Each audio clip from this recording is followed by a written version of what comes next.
सांडिल्य ऋषि जो है ना, सांडिल्य मुनि, जो यहाँ ब्रज के प्रसिद्ध संत हैं और इनके कुल गुरु भी हैं, उनकी पत्नी का नाम है पूर्णमासी, उनके बेटे का नाम है मधुमंगल।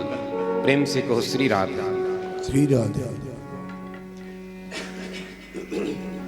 तो ये सब जब ग्वाले वन में जाते ना बच्चों को, गऊओं को चराने के लिए, तो सब अपने अपने घर से कोई ना कोई पकवान लेकर के आते थे। लेकिन मधुमंगल के पास कोई पकवान नहीं होते, क्योंकि वो विरक्त साधु थे, विरक्त ब्राह्मण थे, सांडिल्य मुनि। तो उनके घर कुछ ऐसे पकवान नहीं बनते थे। वो अधिकतर समय तो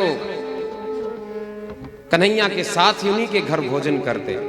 तो एक दिन कन्हैया ने कहा कि देखो सब के सब कुछ ना कुछ लेकर के आते हैं, मधुमंगल भैया तुम कुछ नहीं लेकर के आते। तो मधुमंगल ने अपनी माँ से कहा कि मैया, कन्हैया ने कहा है कि मैं भी अपने घर से कुछ लेकर के चलूं। तो मैया ने क्या कहा कि बेटा और तो कुछ घर में नहीं है, ये लो ये लस्सी है, ये छाछ है, ये छाछ ले जाओ। अब छाछ की हांडी लेकर के मधुमंगल चले गए। दर्शन करना इस झांकी के। छाछ की हांडी लेकर के मधुमंगल गया तो और कह दिया, कन्हैया को जाकर के कहा कि देखो आज तो मेरी माँ ने कुछ नहीं दिया, कल मिठाई लेकर के आऊंगा मैं, आज तो बस ये छाछ आई है मेरे घर से। और ये कन्हैया कहने लगे कि ठीक है छाछ आई है तो मैं छाछ पी लूंगा, छाछ पी लूंगा। लेकिन जल्दबाजी में मधुमंगल ने कि नहीं नहीं ये छाछ पिएगा अच्छा नहीं लगेगा, कल मैं मिठाई लेकर के आऊंगा। और जल्दबाजी में उस छाछ को मधुमंगल स्वयं पी गए।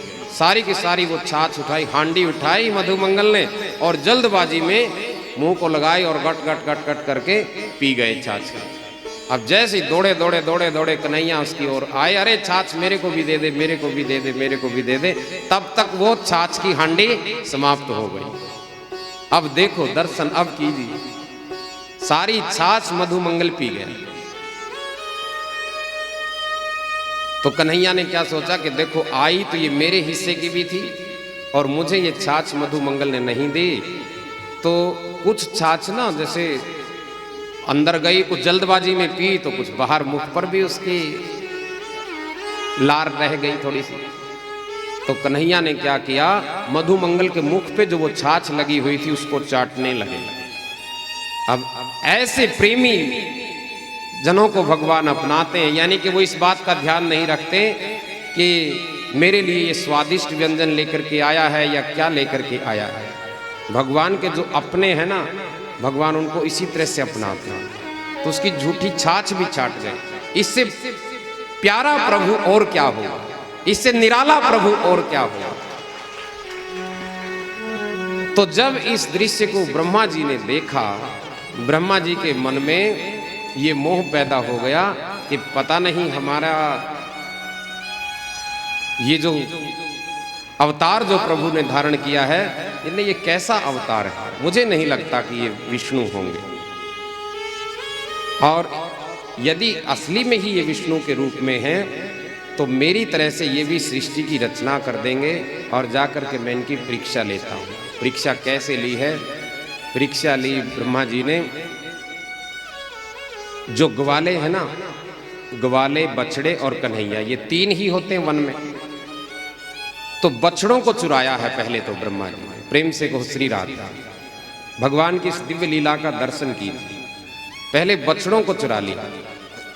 बछड़ों को चुराया तो जैसे ही वो भोजन करके सब उठे ग्वाले, उन्होंने देखा कि हमारे बछड़े कहाँ हैं, बछड़े कहाँ हैं, बछड़े कहीं दिखाई नहीं दिए। तो सब के सब ग्वाले अब बछड़ों को देखने के लिए दूर तक निकल गए। दूर तक निकले तो ब्रह्मा जी ने फिर ग्वालों को भी चुरा लिया। यानी कि ब्रह्मा बाबा ने ग्वालों को भी चुराया और बछड़ों को भी चुरा लिया, छुपा लिया दोनों को। यानी अब कन्हैया ने देखा वन में कहीं दिखाई नहीं दिए, न बछड़े हैं न ग्वाले हैं। बस ध्यान लगाया, क्योंकि वो तो अंतर्यामी हैं, सब कुछ जानने वाले हैं, हर चीज को जानने वाले हैं। तो ध्यान लगा करके देखा को हो, ये तो बूढ़े बाबा को आज ये मोह हो गया और ये बूढ़े बाबा ब्रह्मा जी इनको ग्वालों को और बछड़ों को चुरा करके ले गए। अब क्या किया भगवान ने? अपने ही शरीर से, अपने ही अंग से, जैसे जैसे वो बछड़े थे, जैसे जैसे वो ग्वाले थे, उनकी रचना कर दी। बोली श्री वृंदावन बिहारी लाल की। ये जगत सारा का सारा उसी की रचना है। ये प्रसंग संक्षेप में बस इतनी सी प्रेरणा देता है। अपने शरीर से ही एकम सद विपरा बहुधा वदंती, उस परमात्मा ने अपने ही शरीर से सबकी रचना कर दी। ऐसे ही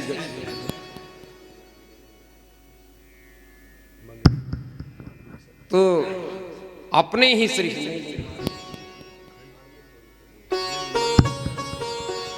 अपने ही शरीर से सबकी रचना कर दी भगवान ने। वैसी ही बांसुरी, यानी कि कृष्ण ही उनके कपड़े बन गए, कृष्ण ही उनके गौवे वो बछड़े बने। सारा रूप जो भी था उनका भगवान ने अपने ही अंग में से उत्पन्न कर दिया। भगवान ही इस जगत के रचनाकार हैं। भगवान ने ही ये सारी जगत की रचना की है, तो उनके लिए ये कोई अनहोना कृत्य नहीं था। बोली श्री वृंदावन बिहारी लाल की जय। तो अब हुआ क्या?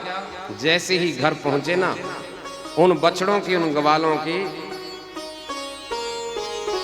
पहले से ज्यादा, जैसे उनकी जो माताएं हैं वो पहले से ज्यादा उनका लाड़ प्यार कर रहे हैं। इतना प्यार आज दिखा रहे हैं, इतना प्यार दिखा रहे हैं महाराज, इतना पहले कभी दिखाया ही नहीं। ऐसा दिव्य प्रेम उमड़ गया। क्यों?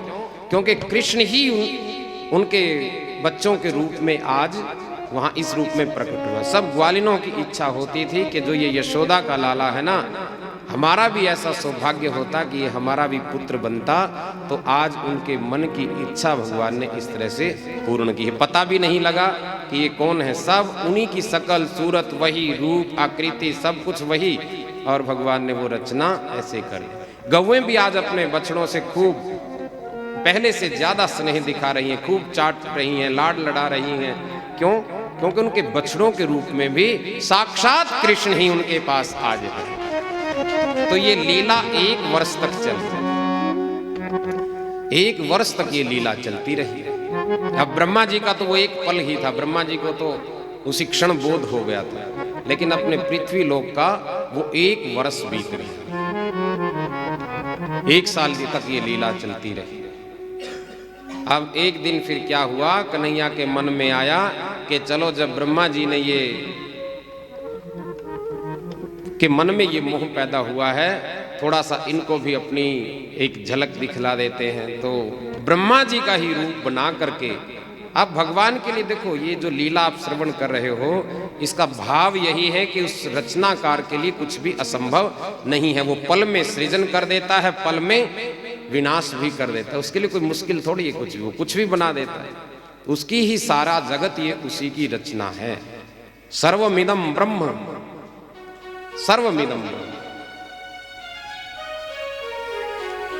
तो आज ब्रह्मा जी का रूप धारण करके भगवान ब्रह्म लोक में चले गए और बाहर सेवकों को कह दिया कि आजकल ना नकली ब्रह्मा बहुत घूमते हैं, नकली ब्रह्मा बने घूमते हैं, और कोई नकली ब्रह्मा यदि बन करके यहाँ आ जाए तो उसको अंदर मत आने देना। प्रेम से कहो श्री राधे, रोक लेना बस उसको यही। और ये कह करके अंदर ब्रह्मलोक में जो ब्रह्मा जी का सिंहासन है उस पर विराजित हो गए, महाराज के रूप में अंदर बैठ गए जाकर के। अब असली वाले ब्रह्मा जी आए, असली वाले ब्रह्मा जी आए तो वो तो जो ब्रह्मलोक के सेवक हैं वो डंडा अड़ा दिया उन्होंने, अरे कहाँ जा रहे हो? और ब्रह्मा जी कहने लगे उनको, अरे क्या करते हो, तुम्हें पता नहीं अपने स्वामी से कैसे बात करते हैं, ऐसे बात करते हैं, तुम कैसे आज बात कर रहे हो? अरे कहाँ के स्वामी, कहाँ के मालिक, हमारे स्वामी तो अंदर बैठे हैं, हमारे मालिक तो अंदर हैं, तुम कौन हो? अरे मैं ब्रह्मा हूँ, मेरे को पहचान नहीं रहे हो, मैं तुम्हारा स्वामी हूँ, तुम्हारा मालिक है। आया मालिक चल के, हमारे मालिक तो अंदर बैठे हैं, तेरे जैसे पता नहीं कितने झूठे मालिक घूमते फिरते हैं, चल यहाँ से। और जब ब्रह्मा जी ने ध्यान लगाया कि देखा कि ये तो बांके बिहारी अंदर ब्रह्मा ही बने हुए बैठे हैं। बोली श्री वृंदावन बिहारी लाल की जय। फिर उनसे स्तुति की, प्रार्थना की कि प्रभु मुझसे भूल हो गई, मुझसे बड़ी भारी भूल हो गई।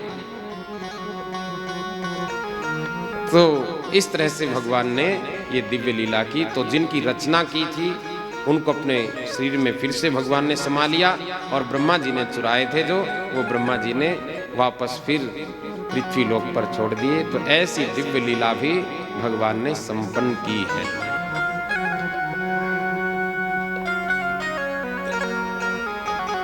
सबकी इच्छा को पूर्ण भगवान करने ये लीला क्यों की?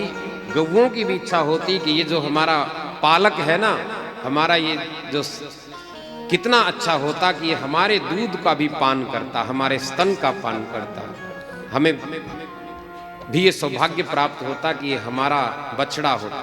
तो उन गौओं की भी इच्छा पूरी कर दी, और जिन ग्वालिनों की, जिन माताओं की इच्छा होती कि हमारा पुत्र होता, तो उनका पुत्र भी बन गए। प्रेम से कहो श्री राधे। अब ताल वन है, एक ताल नाम का वन, इसी ब्रजमंडल में सारे स्थान हैं आज भी। तो ताल वन में एक भयानक राक्षस रहता है, धेनुकासुर। धेनुकासुर नाम का एक राक्षस रहता है।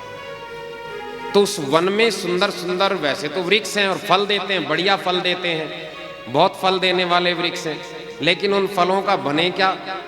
जो भी कोई उन फलों को लेने के लिए जाता है तो धेनुकासुर उनको मार देता है। तो धेनुकासुर के डर के मारे कोई उन फलों को लेने वहां जाता ही नहीं है।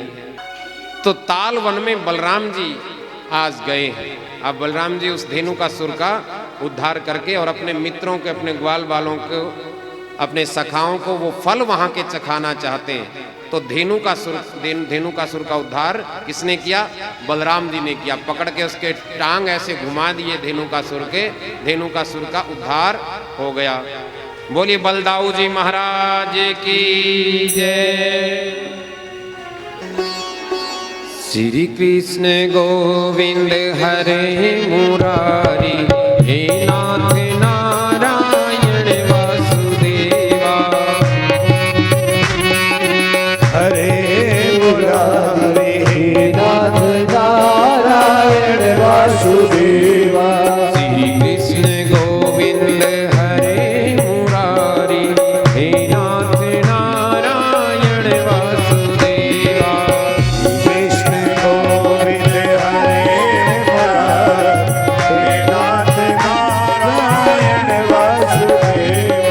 हे नाथ नारायण वासुदेवा। हे नाथ नारायण वासुदेवा। हे नाथ नारायण वासुदेवा। हे नाथ नारायण वासुदेवा। हे नाथ नारायण वासुदेवा।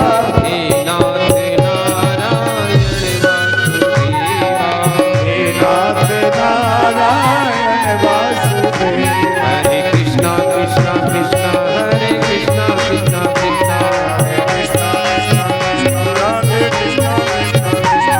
हरे कृष्णा कृष्णा कृष्णा हरे कृष्णा कृष्णा कृष्णा।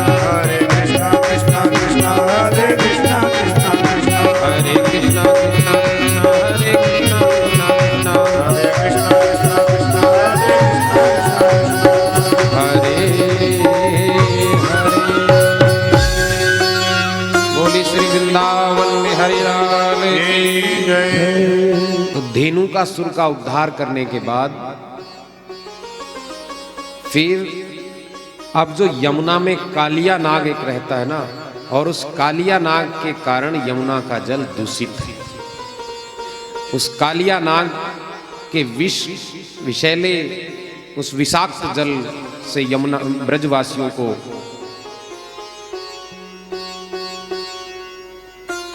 ये लीला भगवान अपनी दिखा रहे हैं, उस विष का प्रभाव समाप्त करने के लिए।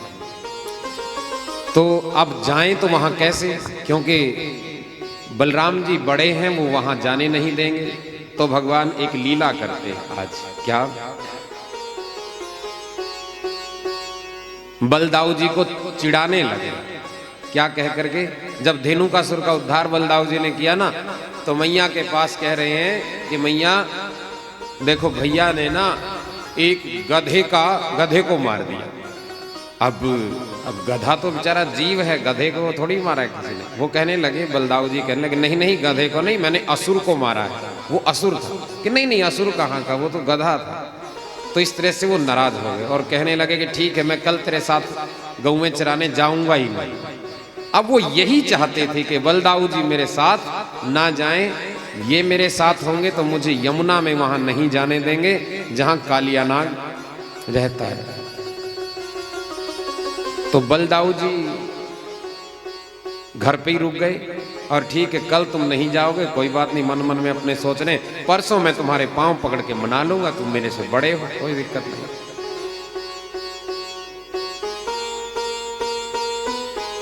तो बलदाऊ जी नहीं गए और कालिया नाग जहां रहता है, जिस कालिया देह में वो नाग रहता है, वहां अपने सखाओं के संग कन्हैया पहुंच गए यमुना के किनारे। और यमुना के किनारे एक खेल खेलने लगे, गेंद के साथ खेल खेल रहे। और गेंद के साथ क्या खेल खेला कि भाई जिसके हाथ से ये गेंद यमुना में जाएगी ना, वो यमुना में डुबकी लगा करके इस गेंद को लेकर के आएगा।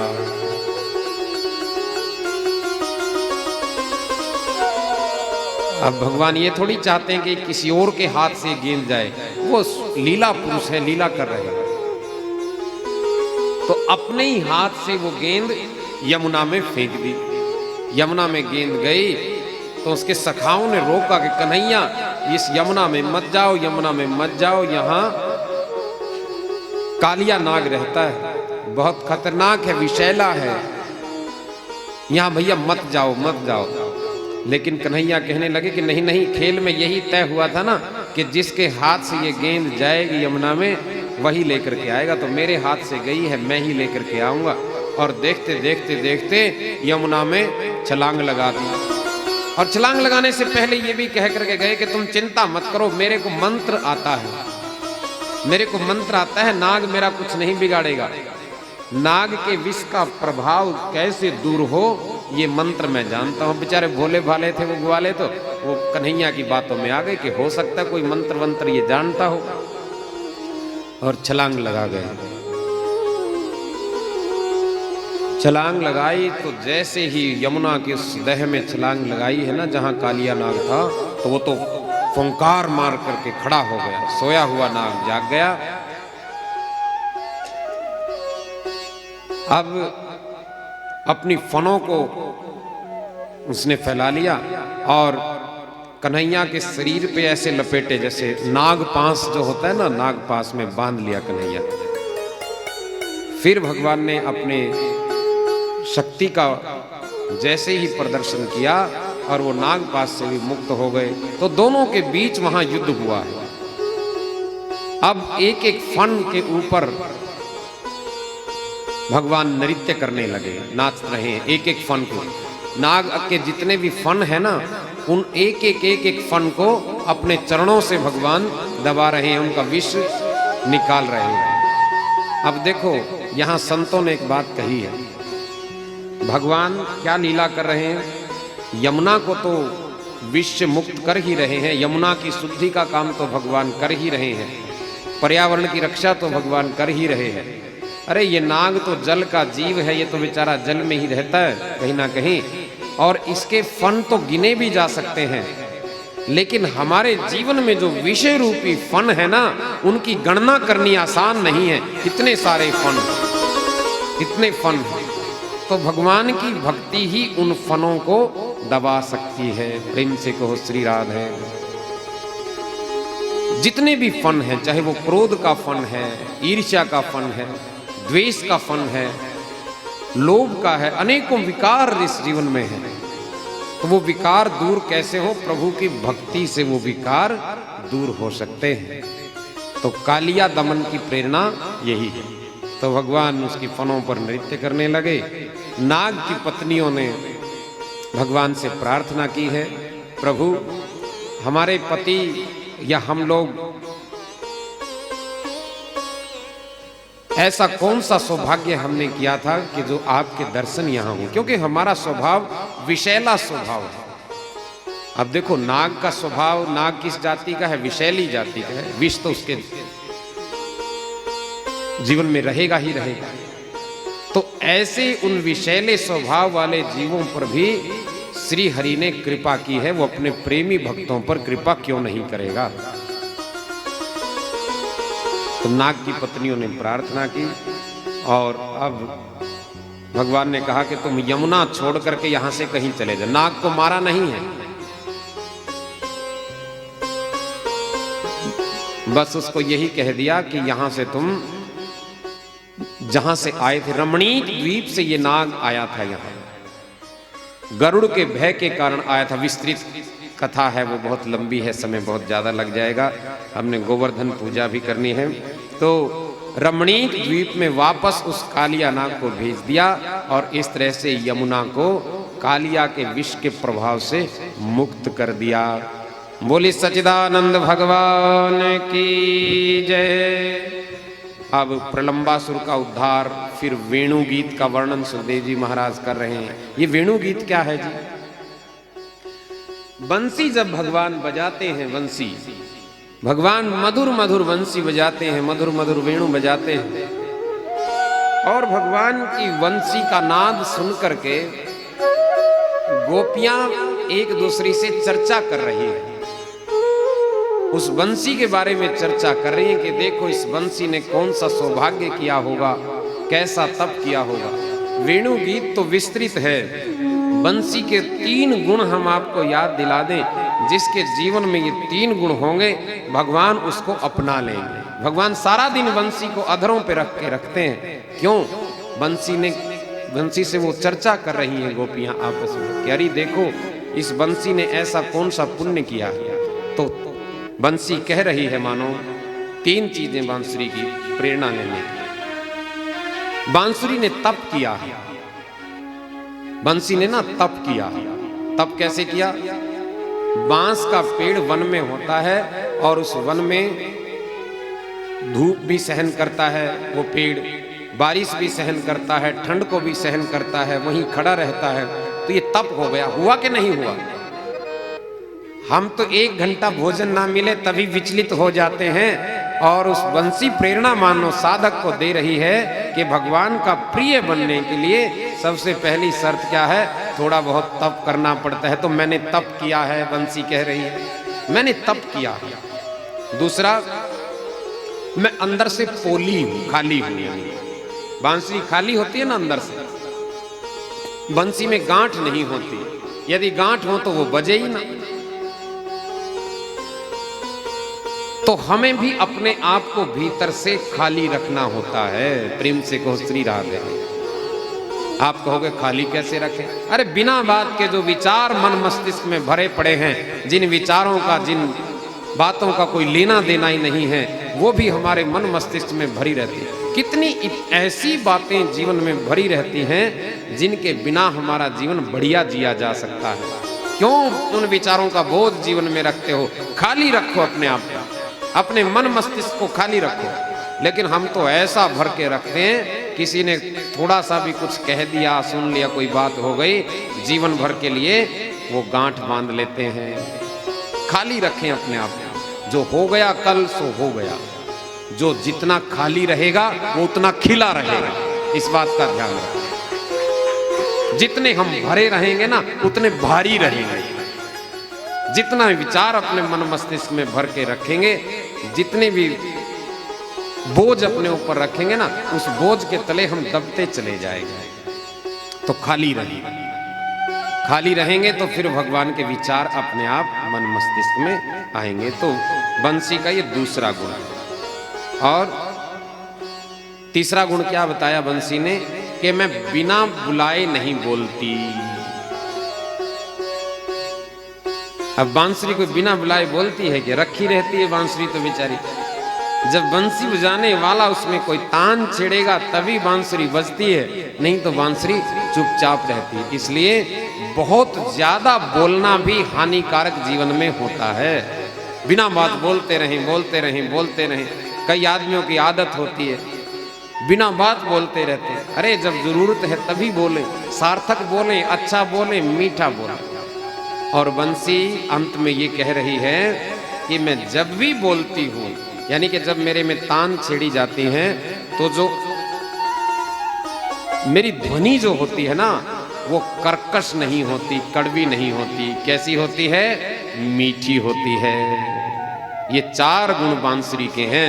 तो जिस साधक के जीवन में 4 गुण होंगे ना, भगवान उसको बोलो अपनाएंगे या नहीं? बताओ, अपनाएंगे ना? तो घनश्याम तेरी बंसी, ये बंसी कितनों को पागल कर जाती है। तो बंसी के गुण आपने सुने, यही वेणु गीत है। आइए घनश्याम की इस बंसी के हम भी दीवाने सब हो जाए। बोली बांके हरिलाल की जय। घनश्याम तेरी बंसी पागल कर जाती है। घनश्याम तेरी बंसी पागल कर जाती है। घनश्याम तेरी बंसी पागल कर जाती है। श्याम तेरी बंसी पागल कर जाती है। मुस्कान तेरी मोहन, मुस्कान तेरी मोहन घायल कर जाती है। मुस्कान तेरी मोहन घायल कर जाती है।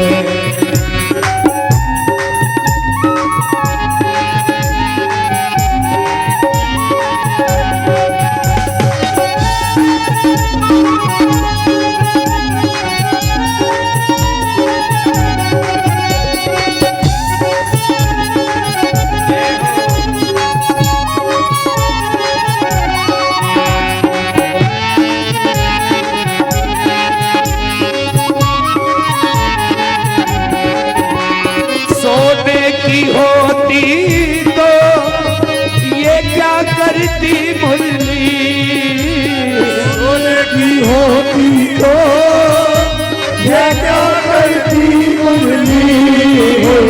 सोने की होती तो ये क्या करती मुरली।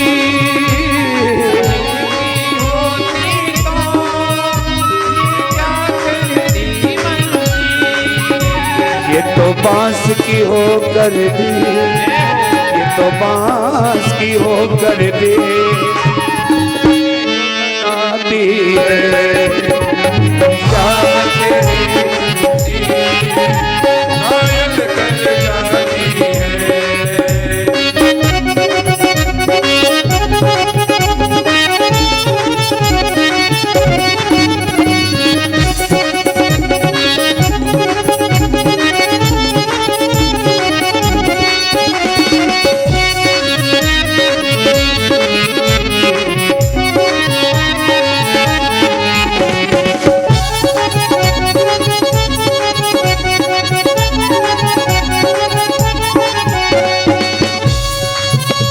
दुख दर्दों को सहना बंसी ने सिखाया है। दर्दों को सहना बंसी ने सिखाया है। दुख दर्दों को सहना बंसी ने सिखाया है। दर्दों को सहना बंसी ने सिखाया है। इसके छेद है सीने में, इसके छेद है सीने में, फिर भी मुस्काती है। छेद है सीने में, फिर भी मुस्काती है। घनश्याम तेरे बंसी घायल कर जाती है। घनश्याम तेरी बंसी घायल कर जाती है।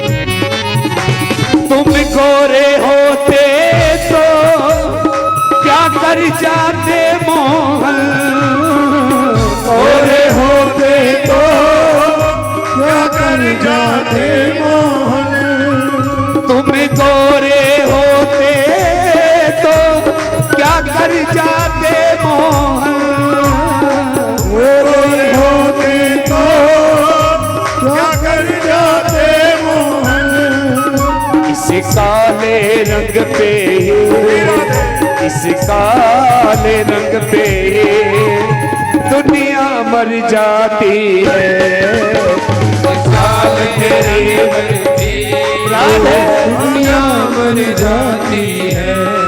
ओ घनश्याम तेरी बल से पागल कर जाती है, तेरी बनती है पागल कर जाती है, ओ घनश्याम तेरी बल से पागल कर जाती है, तेरी बनती पागल कर जाते। तो ये वेणु गीत हुआ। वेणु गीत के बाद वर्णन आया है इंद्र यज्ञ की तैयारी हो रही है। नंद बाबा ना इंद्र यज्ञ की तैयारी कर रहे हैं। इंद्र की पूजा, वार्षिक पूजा इंद्र की होती है, हर वर्ष दिव्य आयोजन होता है। तो उस पूजन की तैयारी हो रही है। पूजन की तैयारी हुई तो कन्हैया ने अपने पिताजी से पूछ लिया। पिताजी से पूछा, पिताजी ये आप क्या कर रहे हो? ये घर में जो तैयारी हो रही है, गांव में तैयारी हो रही है, सबके सब कोई नए नए वस्त्र खरीद रहा है, कोई नए नए स्वादिष्ट व्यंजन बना रहा है, ये क्या हो रहा है? अब कन्हैया ने सहज रूप से ये बात पूछी। पिताजी ने कहा, बेटा हम सब ना मिलके इंद्र की पूजा करेंगे। अच्छा पिताजी, इंद्र की पूजा करोगे? ये इंद्र कौन है?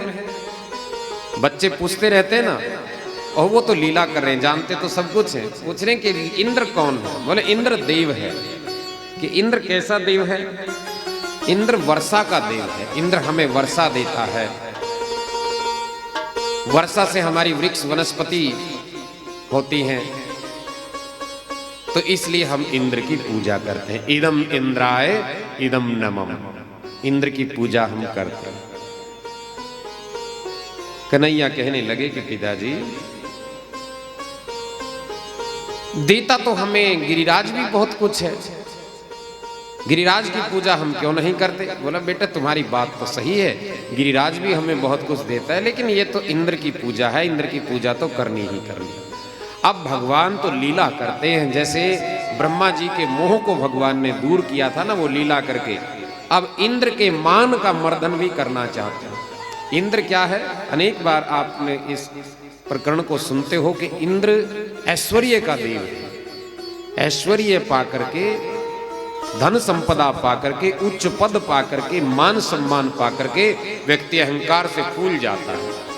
तो उस अहंकार का, उस मान का मर्दन भगवान करना चाहते हैं। तो ये मान मर्दन की लीला है। तो हम किसी के भी मन में बिना बात का मिथ्या अभिमान ना पालें। हमें कभी धन का अभिमान हो जाता है, किसी को ज्ञान का अभिमान हो जाता है, किसी को अपने पद का अभिमान हो जाता है, किसी को अपने रूप का अभिमान हो जाता है, किसी को अपने शरीर बल का अभिमान हो जाता है। अनेक प्रकार के अभिमान पाल लेते हैं हम, बहुत प्रकार के अभिमान। तो उस अभिमान को, उस मान को चूर करना चाहते हैं प्रभु। ऐश्वर्यशाली लोगों के जीवन में अभिमान आए ये ठीक नहीं है। ऐश्वर्यशाली लोगों के जीवन में अभिमान की बजाय विनम्रता होनी चाहिए। इस कथा का सार तो ये है। तो पिताजी से कहने लगे कि पिताजी अब की बार ना इंद्र की पूजा बंद कर देते हैं, इंद्र हमारा कुछ नहीं बिगाड़ेगा। अरे बेटा तू क्या बात कह रहा है, इंद्र कुछ बिगाड़ेगा नहीं? इंद्र देवता है, ऐसे नहीं बोला करते देवता के बारे में। पिताजी गिरिराज भी अपना देवता है। फिर वही बात कह रहे हैं कि हाँ मानी बात कि गिरिराज देवता है, हम गिरिराज की पूजा किसी और दिन कर लेंगे। कि नहीं नहीं, मेरे कहने से अभी करो। ये जो पूजा की सामग्री आप तैयार कर रहे हो ना, ये सारी सामग्री लेकर के हम गिरिराज जी के पास चलेंगे और गिरिराज जी की ही पूजा करते हैं। तो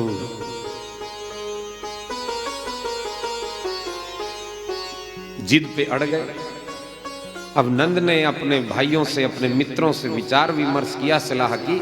सब ने कहा कि देखो ये कन्हैया साधारण नहीं है, ये भले ही छोटा सा है, 7 वर्ष का बालक है, भले ही ये 7 वर्ष का छोटा सा बालक है, लेकिन जो ये कहता है ना ये ठीक कहता है। देखो इसने कालिया नाग का मर्दन किया, हमारी यमुना को विष के प्रभाव से इसने बचाया, और दावानल यानी कि जंगल में आग लग गई थी, हम सब लोगों के प्राण संकट में पड़ गए थे, उस दावानल से इसने बचाया। हमारे याद है ना, जब ये और छोटा सा था, इसने आघासुर के मुख में जाते हुए अपने बच्चों को बचा लिया था। तो ये बहुत बलवान है, बड़ा पराक्रमी है, और होना हो इसके पास कुछ बहुत बड़ी विद्या है, ये साधारण बालक नहीं है। इसलिए जो ये कह रहा है ना, इसकी बात को भैया मानना ही ठीक रहेगा। तो गिरिराज जी की पूजा यानी कि प्रकृति की पूजा, सब ने बड़े उत्साह के साथ, भाव के साथ आज अपने अपने घरों में गिरिराज जी की पूजा के लिए भोग तैयार किए। और एक संत ने तो यहाँ तक कहा है कि ये 56 भोग क्यों प्रचलित हैं। 56 के पीछे भी अलग अलग भाव है। एक भाव ये है कि ये वाले ना 56 छोटे छोटी बस्तियों में 56 जगह रहते थे, 56 घर थे यानी कि, तो सब अपने अपने घर से अलग अलग व्यंजन बना करके लाए, तो इसलिए 56 भोग बन गए। और देखो अपनी रसोई को आप जब बनाते हो ना माता जी, जब भोजन आप माताओं बनाते हो अपने घर में, तो इस भाव के साथ ना बनाओ कि ये साधारण भोजन है, बल्कि इस भाव के साथ बनाओ कि मेरे द्वारा तैयार किया ये भोग ठाकुर जी को लगाना है। प्रेम के साथ बनाओ, भगवान की याद में बनाओ, भगवान के नाम को गुनगुनाते हुए बनाओ। क्रोध में भोजन ना बनाओ। अब क्रोध में भोजन बनेगा तो खाने वालों को क्रोध ही तो आएगा। बोलो आएगा कि नहीं आएगा? आज यही तो हो रहा है समाज के अंदर। हम न जाने किन भावों से अपना अन्न लेकर के आते हैं और किन भावों से उस भोजन को पकाते हैं, फिर जिन भावों से भोजन बनता है वही भाव खाने वाले के जीवन में आते हैं। तो भोग लगाने की परंपरा हमारे यहाँ यही है कि हम भगवान के लिए पहले ये भोग तैयार हम कर रहे हैं, यानी कि भोजन हमारा ऐसा हो जिसको भगवान भी चख सके, सात्विक भोजन हो, तामसिक भोजन से दूर रहे। गोवर्धन लीला अर्थात ज्ञान भक्ति को बढ़ाने वाली लीला, प्रकृति की पूजा। तो सब अपने अपने घर से 56 भोग लेकर के तैयार हो गए और अब कन्हैया से पूछने लगे, बोलो कन्हैया अब क्या करना है, बताओ अब क्या करें। कन्हैया कहने लगे कि चलो सब गिरिराज जी के पास चलते हैं। बोले वहां क्या करोगे? कि गिरिराज प्रत्यक्ष अपना ये भोग स्वीकार करेंगे। इंद्र ने तो कभी, इंद्रदेव ने तो कभी प्रत्यक्ष रूप से तो आपका भोग स्वीकार नहीं किया होगा, लेकिन गिरिराज जी इस भोग को स्वीकार करेंगे। और सब के सब गाते हुए जा रहे हैं वहां। गिरिराज धरण प्रभु तुम्हारी शरण, गिरिराज धरण प्रभु तुम्हारी शरण, गिरिराज धरण प्रभु तुम्हारी शरण, गिरिराज धरण प्रभु तुम्हारी शरण। भाव से गिरिराज जी की शरण में चलिए सभी।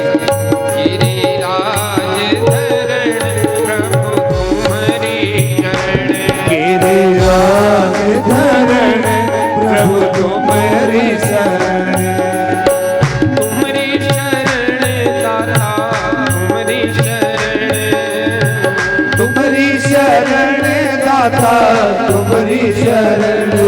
गिरिराज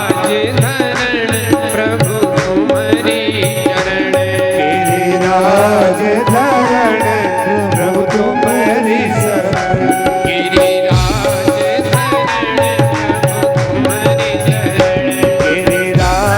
धरण प्रभु तुम्हारी शरण,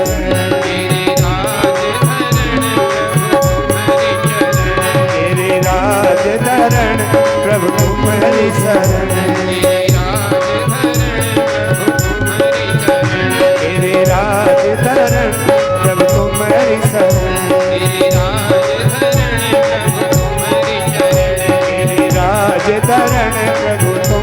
शरण गिरिराज धरण प्रभु तुम्हारी शरण।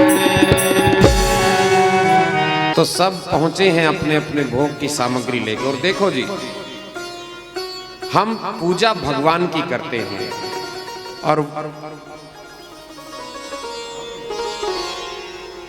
देवो भूत्वा यजेत देवम शिवो भूत्वा यजेत शिवम। भगवान की पूजा करने से हम भगवान को ही प्राप्त होते हैं।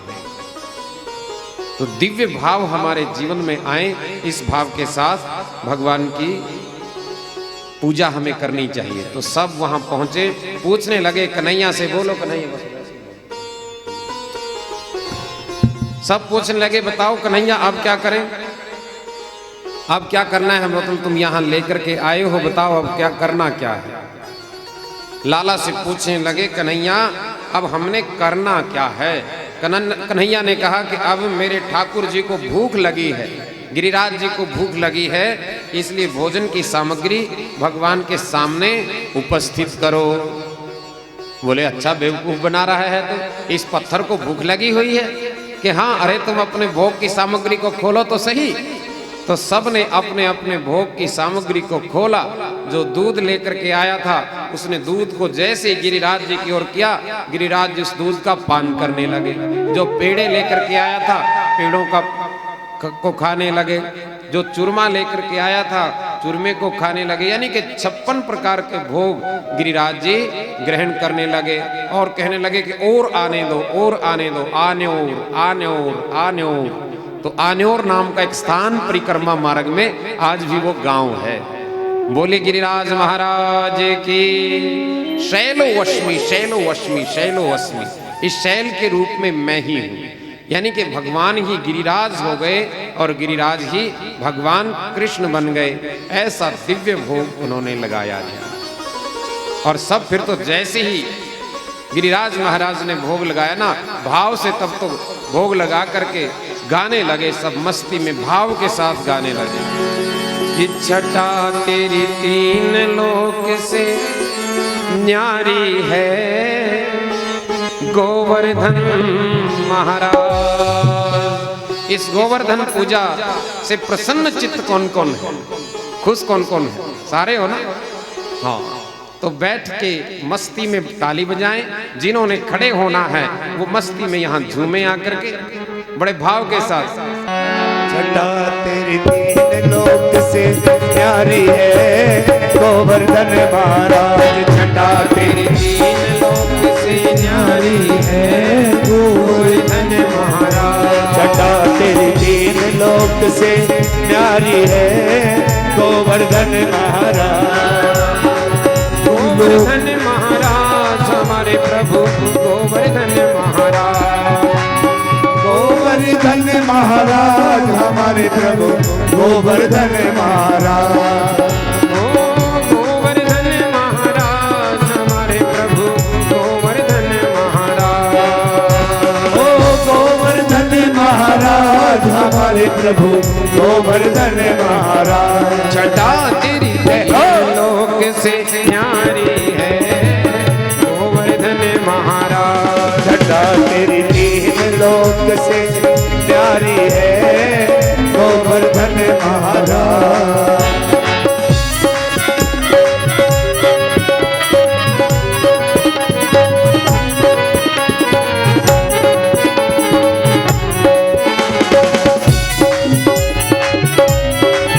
बोलिए गोवर्धन महाराज की जय हो।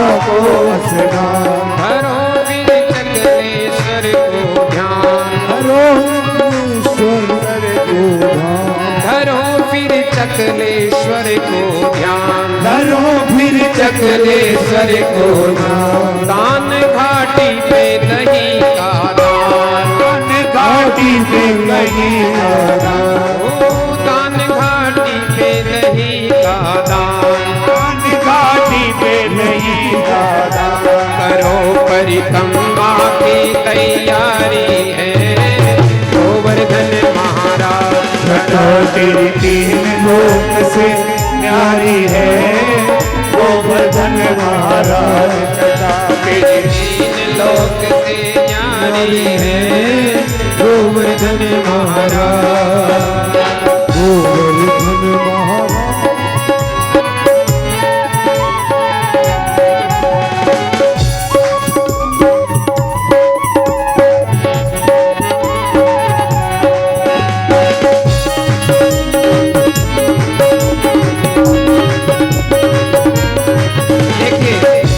एक मिनट देखो, कई तो ना ऐसे आराम से बैठे, इतने उत्साह का इतने उमंग का आयोजन यहाँ हो रहा है और आप लोग ऐसे बैठे, दोनों हाथों को खोलो। ये अवसर भाग्यशाली लोगों को मिलता है, भाग्यशाली।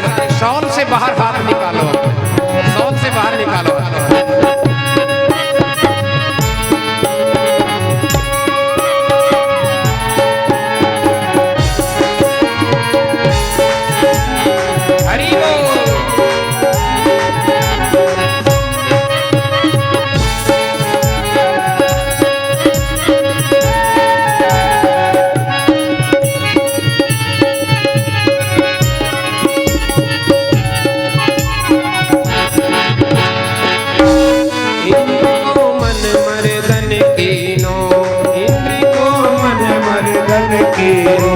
इंद्र को मन मर्दन कीनो, इंद्र को मन मर्दन कीनो, डूबत ब्रज को बचाए लीनो, बचाए लीनो, डूबत ब्रज को बचाए लीनो, डूबत ब्रज को बचाए लीनो, प्रगट भय झट दर्शन दीनो, भगत भय सब दर्शन दीनो, प्रगट भय झट दर्शन दीनो, प्रगट भय झट दर्शन दीनो। कि नटराज की महिमा न्यारी है गोवर्धन महाराज। छठा हो आज की महिमा न्यारी है गोवर्धन महाराज, छठा तेरी तीन लोक से न्यारी है गोवर्धन महाराज।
रहे ब्रज की रखवारी है गोवर्धन महाराज।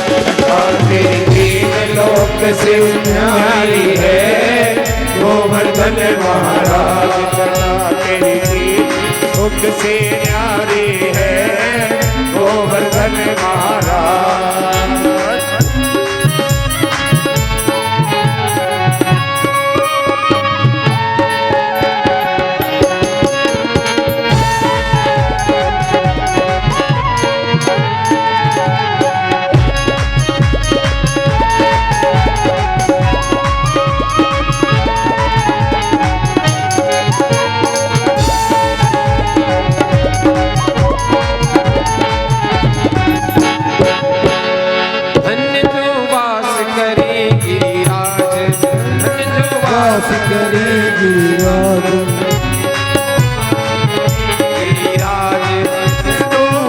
वास करे गिरिराज। सिद्ध हुए उनके बिगड़े काज, सिद्ध हुए उनके बिगड़े काज। लाज भगतन की करे गिरिराज, लाज भगतन की करे गिरिराज। श्याम तेरे चरणों के बलिहारी है गोवर्धन महाराज तेरे लोक से न्यारी है।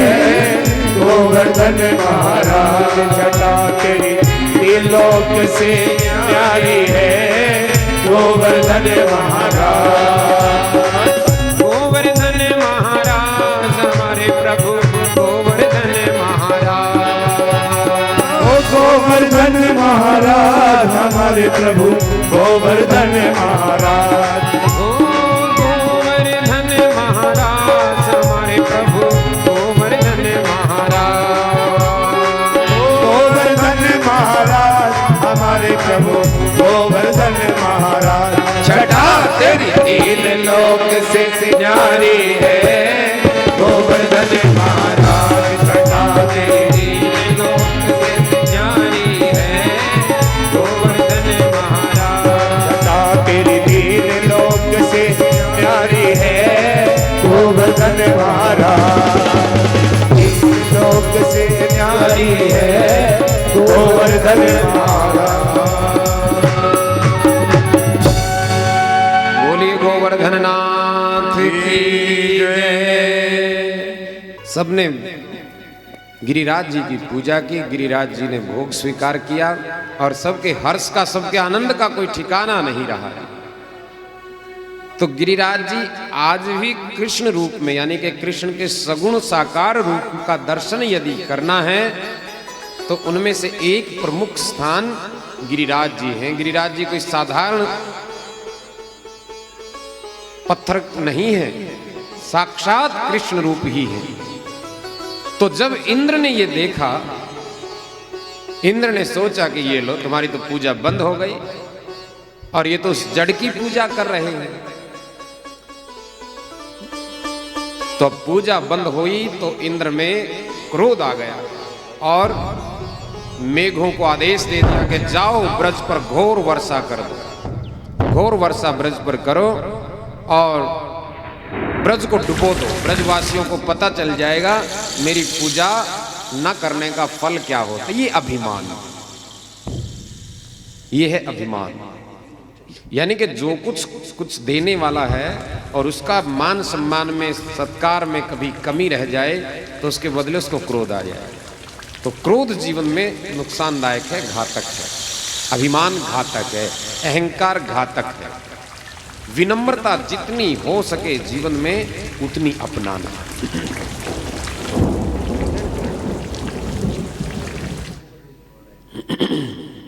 तो जब इतनी भयानक वर्षा हुई ना, कुछ भयानक वर्षा हुई तो सारे के सारे ब्रज में जल ही जल हो गया। सारे घबरा गए। अब फिर कन्हैया के पास गए, देखो कन्हैया करवा दी गड़बड़।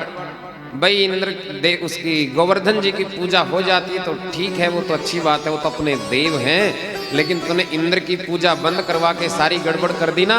अब देखो इंद्र नाराज हो गए। पिताजी भी कहने लगे देखो बेटा इंद्र नाराज हो गए, अब हम क्या करें। अब हमारी खेती बाड़ी फसल सब डूब जाएगी, हमारी गौएं हमारे बछड़े पानी में बह रहे हैं, हमारे बच्चे हमारी घर झोपड़ियों में, हमारे घरों में पानी घुस आया है, कितना बड़ा संकट आ गया ब्रज पे। कन्हैया कहने लगे कि पिताजी चिंता मत करो, चिंता मत करो। जब भगवान जिसके साथ होते हैं भला वहां कौन से संकटों की बारिश अपना असर दिखा देगी। भगवान ने कहा कि चिंता मत करो, मेरे साथ चलो। बोले कहाँ लेकर के जाएगा, चलो तो एक बार सही।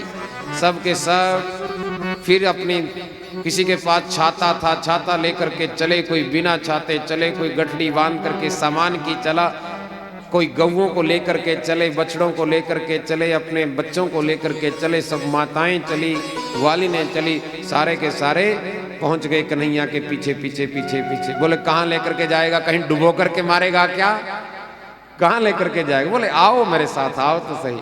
और फिर पहुंचे गिरिराज जी के पास।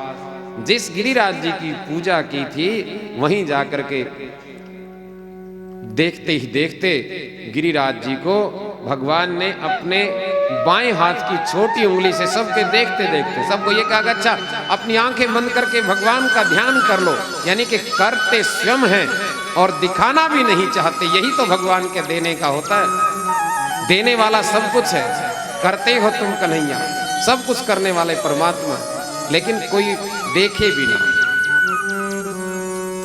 तो देखते देखते गिरिराज जी को उठा लिया। इतना विशाल पर्वत 7 कोस में फैला हुआ गिरिराज उस 7 साल के बालक ने अपनी उंगली पर धारण कर लिया। बोले गिरिराज धरण भगवान की जय।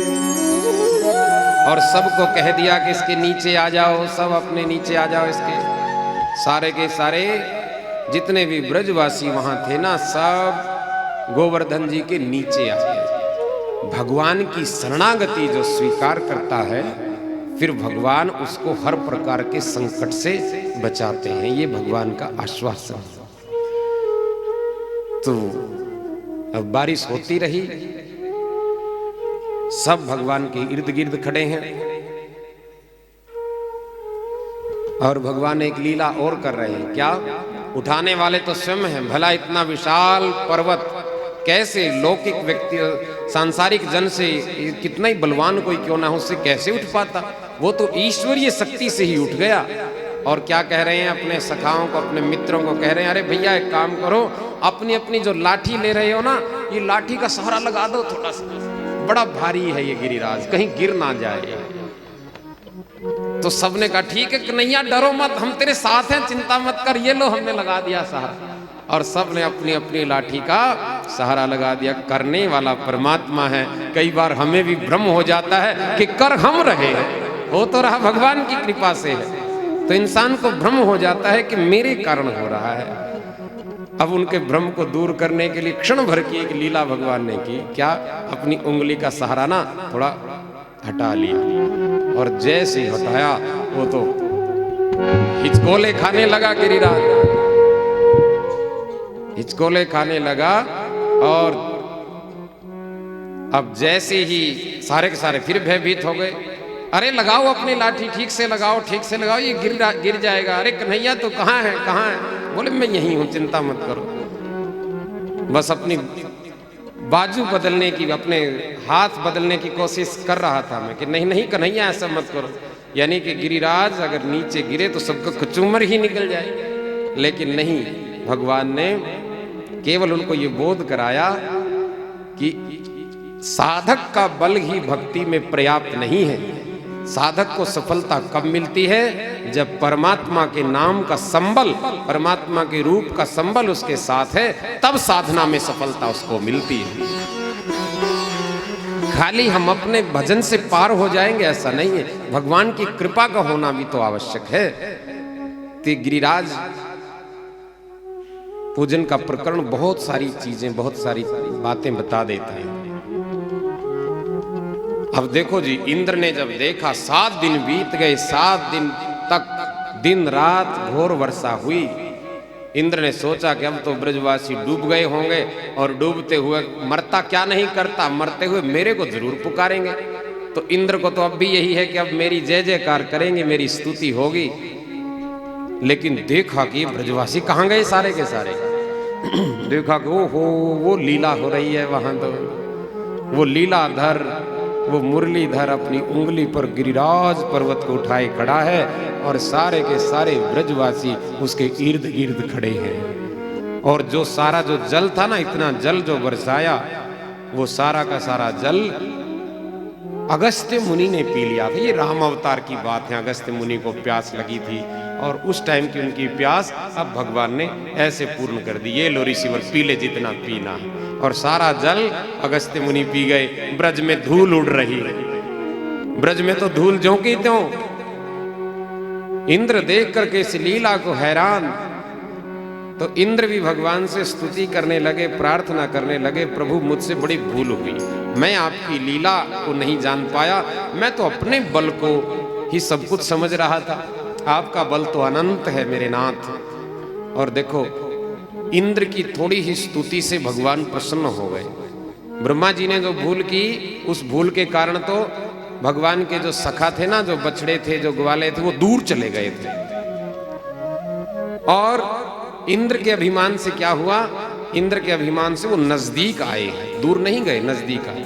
इसलिए थोड़ी सी ही स्तुति से प्रसन्न हो गए। चलो कह दिया कि ठीक है, चिंता मत कर, बस तेरा मान मर्दन करना था, मान दूर हो गया, अब ठीक है। तो शक्तियां भगवान ही देने वाला है।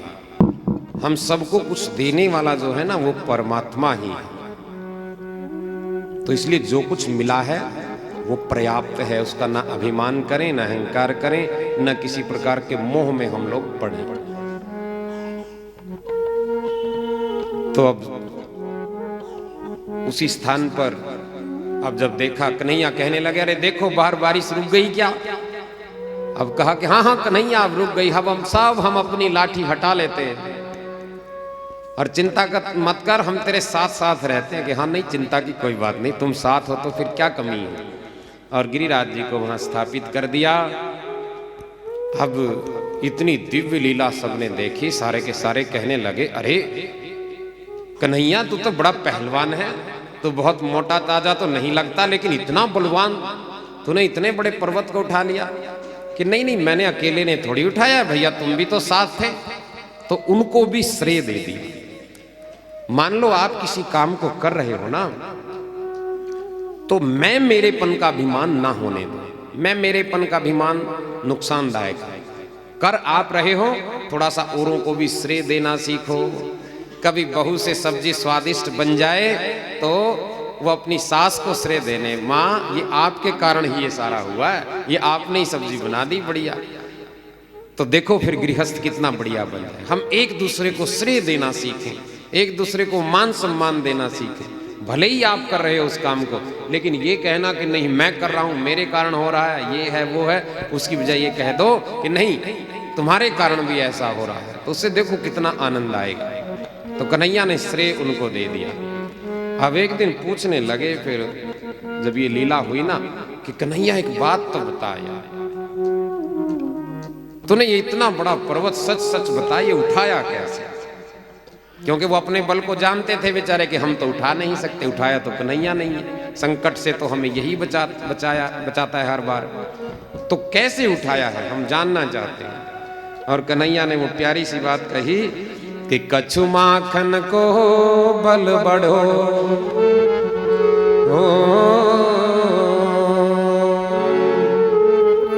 जो मैंने बचपन से ही तुम्हारे घरों का माखन चुरा करके खाया है ना, उससे मेरा बल बढ़ा है। कि कछु माखन को बल बढ़ो, कछु गोपन कियो सहाय। कुछ इन ग्वालों ने मेरी सहायता कर दी। कछु माखन को बल बढ़ो, कछु गोपन कियो सहाय। और राधा जी के कृपा कटाक्ष मुझे शक्ति देते रहे। राधा रानी के नेत्रों से जो शक्ति मुझको मिलती रही। आराध्यते यस्य कृष्ण इति राधा। कृष्ण जिस शक्ति की आराधना करते हैं वो राधा। राधा के स्वरूप को ठीक से समझने की आवश्यकता है। भगवान भी जिस शक्ति की पूजा करते हैं वही शक्ति श्री राधा रानी। तो भगवान कहते हैं कि कुछ राधा रानी के नेत्रों से मुझे ऊर्जा मिलती रही, और इन तीनों से मैंने गिरिवर को उठा लिया। कछु माखन को बल बढ़ो, कछु गोपन कियो सहाय। राधा जी की कृपा से मैंने गिरिवर लियो उठाए, मैंने गिरिवर लियो उठाए, मैंने गिरिवर लियो उठाए।